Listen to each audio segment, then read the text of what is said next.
আমরা যখন স্বাধীনতা যুদ্ধে অংশগ্রহণ করেছিলাম তখন আমরা মানবিক মর্যাদার কথা বলেছিলাম। আমাদের চা শ্রমিকদের দিকে তাকান, তারা কত অবর্ণনীয় কষ্টের মধ্য দিয়ে তাদেরকে জীবনযাপন করতে হয়। আমরা যদি আরো গভীরে তাকানোর চেষ্টা করি, যারা জুতা সেলাইয়ের কাজ করেন, অর্থাৎ যাদেরকে আমরা মুসি হিসেবে চিনি, যারা পয় নিষ্কাশনের কাজ করেন, যাদেরকে আমরা মেথর হিসেবে চিনি, এই মুসি এবং মেথরদের জীবন কত দুর্বিষহ। আমরা এখনো শুনি বাংলাদেশের কিছু জায়গা আছে যেখানে মুসি এবং মেথরদেরকে হোটেলের মধ্যে প্রবেশাধিকার দেওয়া হয় না। যে প্লেটে সাধারণরা খান সেই প্লেটে মুসি এবং মেথর যারা আছেন, যারা আমাদের শ্রমিক, তাদেরকে ওই প্লেটে খাবার খেতে দেওয়া হয় না। তাদেরকে একটা পলিথিনে অথবা কলা পাতায় করে তাদেরকে খাবার পরিবেশন করা হয়। এই যে মর্যাদাগত বিভাজন, সেই বিভাজন বাংলাদেশে আমরা আর দেখতে চাই না। এক্ষেত্রে বাংলাদেশের রাষ্ট্রীয় কাঠামোতে যারা আছেন তাদের বাইরে বাংলাদেশের আপামর জনতার কাছে আমাদের অনুরোধ থাকবে, যারা পয় নিষ্কাশনের কাজ করে, আমাদের জুতা সেলাই করে, আমাদেরকে স্বাচ্ছন্দ্যে বাস করার সুন্দর একটা পরিবেশ দেওয়ার যারা চেষ্টা করেন, তাদের মর্যাদা ক্ষুণ্ণ করা হয় এমন কোন কাজ বাংলাদেশের মানুষেরা সামনের দিনে আর করবে না, এই অনুরোধটা আমরা তাদের কাছে রাখতে চাই।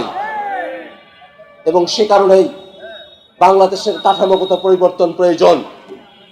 বাংলাদেশের প্রশাসনিক কাঠামো, আইনগত কাঠামো, সাংবিধানিক কাঠামো, প্রত্যেকটা জায়গায় যে বৈষম্য তৈরিকরণ করে রাখা হয়েছে, যে ফ্যাসিবাদের উপাদানগুলো রয়েছে, সেগুলোকে যদি আমরা নির্মূল করতে পারি, আস্তে আস্তে সমাজের সর্বত্র এই বৈষম্য বিরোধিতা ছড়িয়ে পড়বে, বাংলাদেশের মানুষেরা সচেতন হয়ে পড়বে এবং 24-এর অভ্যুত্থানে যেমন করে বৈষম্য বিরোধিতার আমরা কথা বলেছিলাম, সে আওয়াজকে জারি রাখা সম্ভব হবে।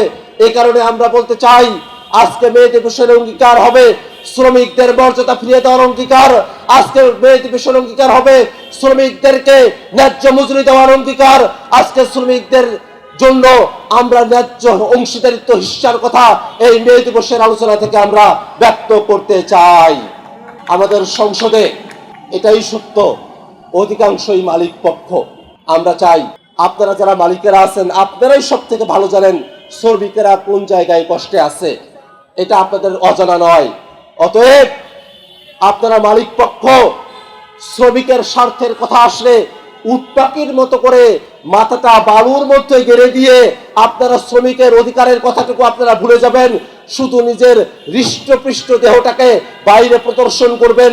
সে অবস্থা থেকে বেরোয় আসুন। শ্রমিকেরা যদি ভালো থাকে, বাংলাদেশের শিল্প কলকারখানাগুলো তরতর করে এগিয়ে যাবে, বাংলাদেশ এগিয়ে যাবে। মালিকের স্বার্থ রক্ষা হবে, শ্রমিকের স্বার্থ রক্ষা হবে, এমন ধরনের পরিবেশ বাংলাদেশে তৈরি করা হবে। শ্রমিকদের মজুরির কথা বলি, আমরা শ্রমিকদের মর্যাদার কথাটা একেবারেই বেমালুম ভুলে যাই। আমাদের বাংলা ভাষায় সম্বোধন করার ক্ষেত্রে তুমি, আপনি, তুই নানা ধরনের বিভাজন আছে। আমরা জানি তুই এর ব্যবহার দুই ক্ষেত্রে হয়, মর্যাদা অর্থে আর তুচ্ছার্থে। কিন্তু আমরা খেয়াল করে দেখি, আমাদের মালিকেরা তো আমাদের শ্রমিকদের সাথে তাদের মর্যাদাপূর্ণ ঘনিষ্ঠত্বের কোনো সম্পর্ক থাকে না। তারা তো ঘনিষ্ঠ সম্পর্ক নিয়ে তাদের সঙ্গে সম্পর্কটা মেনটেন করে না। যখন মালিকেরা শ্রমিকদেরকে তুই সম্বোধন করে, তখন তারা ঘনিষ্ঠার্থে করে না, তখন তারা তুচ্ছার্থেই তাদের শ্রমিকদেরকে তুই বলে সম্বোধন করে। এই জায়গাটাতে আমরা বলতে চাই, একজন শ্রমিকের সাথে আপনি যদি সত্যিকার অর্থে ঘনিষ্ঠ হয়ে তুই সম্বোধন করতেন, আমাদের শ্রমিকেরা খুশি হতো। কিন্তু যেহেতু তুচ্ছার্থে তুই সম্বোধন করা হয়, সে কারণে আমাদের শ্রমিকরা তাদের মর্যাদাটা পায় না। শ্রমিকদেরকে তুচ্ছার্থে তুই সম্বোধন করা চলবে না, শ্রমিকদেরকে মর্যাদা দিতে হবে। সম্বোধনের ক্ষেত্রে, তাদেরকে ডাকার ক্ষেত্রে, আহ্বান করার ক্ষেত্রে, তাদের সাথে যে কোনো কথা বলার ক্ষেত্রে সম্মানের সাথে শ্রমিকদের সাথে কথা বলতে হবে, শ্রমিকদের মর্যাদাকে নিশ্চিত করতে হবে।